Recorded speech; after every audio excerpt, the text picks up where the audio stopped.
আসসালামু আলাইকুম। আমি আছি বর্তমানে ফারহান ডকইয়ার্ডে। আপনারা দেখতে পাচ্ছেন ফারহান কোম্পানির এমবি টিপু এবং পাশে আছে টিপু 12 লঞ্চটি ঢাকা হুলার ভান্ডারিয়ার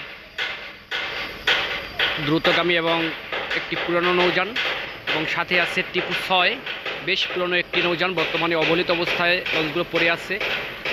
এবং তার পাশেই আছে উপকূলীয় সবথেকে বৃহত্তম নৌযান টিপু 13, এবং তার অপর পাশে আছে টিপু 14। দুটি নৌযানের উপকূলীয় বেতুয়া চরপেশন রুটে চলাচল করে থাকে।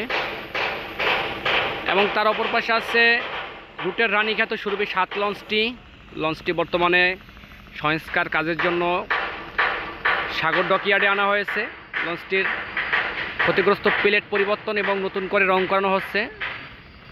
মাহফিল শেষ করেই এখানে আনা হয়েছে, চরমনায় মাহফিল। আপনারা দেখতে পাচ্ছেন সুরভি 7 লঞ্চের, আপনারা দেখতে পাচ্ছেন আর্নির নিচের অংশ অনেকটাই ক্ষতিগ্রস্ত হয়েছে চরমনায় মাহফিলে ঘাট প্লেজের সময়।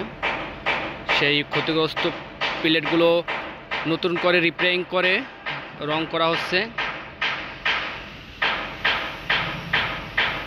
যে ক্ষতিগ্রস্ত প্লেটগুলোয় রং করা হয়েছে।